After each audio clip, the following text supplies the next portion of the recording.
હાલમાં ગુજરાતમાં જબરજસ્ત ઠંડીનો માહોલ જોવા મળી રહ્યો છે। હવે તે વચ્ચે પ્રશ્ન એ ઉઠી રહ્યો છે કે આવતા સમયમાં રાજ્યમાં ઠંડીનો માહોલ કેવો રહેશે અને રાજ્યના કયા કયા વિસ્તારોમાં કોલ્ડ વેવની અસર સર્જાઈ શકે છે। આ બાબતે હવામાન નિષ્ણાત અંબાલાલ પટેલ દ્વારા એક મોટી આગાહી કરવામાં આવી છે। નમસ્કાર, ન્યૂઝરૂમની સાથે હું છું મેક્ષો ઠક્કર। હવામાન નિષ્ણાત અંબાલાલ પટેલે ગુજરાતમાં આગામી દિવસોમાં હવામાનમાં મોટા ફેરફારોની આગાહી કરી છે, જેમાં તેમના દ્વારા જણાવવામાં આવ્યું છે કે રાજ્યમાં હાલ અનુભવાતી ઠંડી હજુ પણ વધશે અને તાપમાનમાં મોટો ઘટાડો આવી શકે છે, એટલે કે લઘુત્તમ તાપમાન હજુ પણ નીચું જઈ શકે છે। જો કે આ સાથે જ માવઠાની શક્યતા પણ તેમણે વર્તાવી છે, જેમાં છેલ્લા એક મહિનાથી તેમના દ્વારા આગાહી કરવામાં આવી રહી છે કે રાજ્યમાં માવઠાની શક્યતા છે અને સૌથી વધુ 22 ડિસેમ્બર બાદ રાજ્યમાં માવઠું પડી શકે છે તેવી આગાહી તેઓ છેલ્લા એક મહિનાથી કરી રહ્યા છે અને તેમણે છેલ્લા 2 મહિનાથી પણ ઠંડીને લઈને આગાહી કરી હતી કે ડિસેમ્બર મહિનો ગુજરાત માટે ચોક્કસ ઠંડો રહેશે અને તેમના સાથે તેમણે એવી આગાહી પણ કરી હતી કે છેલ્લા 30 વર્ષનો જે રેકોર્ડ જે છે તે ઠંડીને લઈને આ વખતે તૂટશે તે ચોક્કસ છે તેવી આગાહી પણ તેમના દ્વારા કરવામાં આવી હતી અને હાલમાં ડિસેમ્બર મહિનામાં જે છે તે કડકડતી ઠંડી જોવા મળી રહી છે, જેમાં અંબાલાલ પટેલ દ્વારા વધુમાં જણાવ્યું છે કે તારીખ 21 ડિસેમ્બર બાદ ગાજ સાથે ઠંડી પડવાની શક્યતા છે અને આ સાથે જ સવારના ભાગમાં બર્ફીલા પવનો ફૂંકાશે અને તારીખ 23 અને 24 દરમિયાન વેસ્ટર્ન ડિસ્ટર્બન્સ આવવાની પણ શક્યતા છે, પરંતુ તારીખ 26 ડિસેમ્બર આસપાસથી બંગાળની ખાડીમાં લો પ્રેશર સિસ્ટમ બનવાની શક્યતા છે અને આના કારણે ગુજરાતના ભાગોમાં જાન્યુઆરીની શરૂઆત સુધીમાં વાદળો આવશે અને દક્ષિણ ગુજરાત અને પૂર્વ ગુજરાતના ભાગોમાં વાદળછાયું કે છાંટા પડવાની શક્યતા પણ વર્તાવાઈ રહી છે, જેમાં વાદળ વાયુ હોવા છતાં ગાત્રો થઈ જતી ઠંડી તો પડવાની શક્યતા છે જ। એટલે જે લોકો એવું માની રહ્યા હોય કે સમય પસાર થતાં દિવસો પસાર થતાં ઠંડીનું પ્રમાણ ઓછું થઈ જશે, પરંતુ તેવી કોઈ શક્યતા હાલમાં નથી દેખાઈ રહી, પરંતુ જેવી રીતે દિવસો આગળ વધતા જશે તેવી રીતે ઠંડીનું પ્રમાણ જે છે તે વધવાનું છે અને લઘુત્તમ તાપમાન નીચે જવાનું છે તેવી આગાહી અંબાલાલ પટેલ દ્વારા કરવામાં આવી છે, જેમાં ખાસ કરીને 10મી જાન્યુઆરીથી ઠંડીમાં ચમકારો આવી શકે છે અને 13 જાન્યુઆરીથી અંત સુધીમાં હિમવર્ષા એટલે કે માવઠું થવાની શક્યતા છે, જેમાં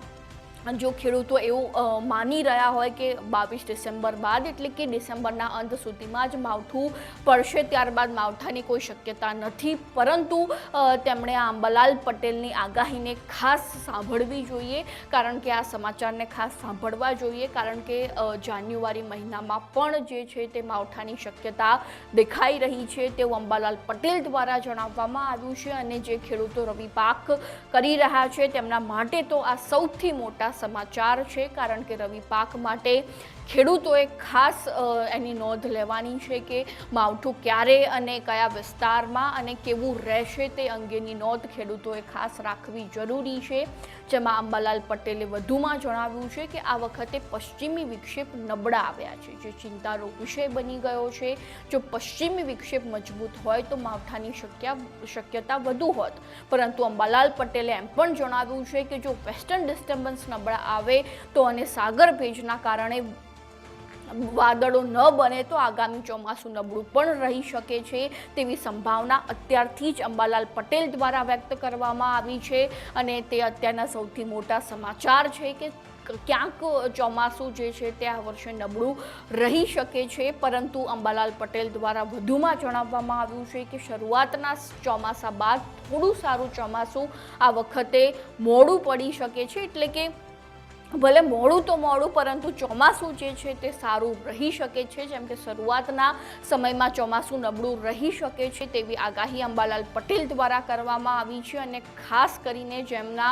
લગ્ન પ્રસંગ ડિસેમ્બર અને જાન્યુઆરી દરમિયાન યોજાવાના છે તેમના માટે તો આ સમાચાર સૌથી મહત્વના છે, કારણ કે અંબાલાલ પટેલ દ્વારા આગાહી કરવામાં આવી છે કે 10 થી 13 જાન્યુઆરીની આજુબાજુ ગુજરાતમાં માવઠું થવાની શક્યતા છે, તેમજ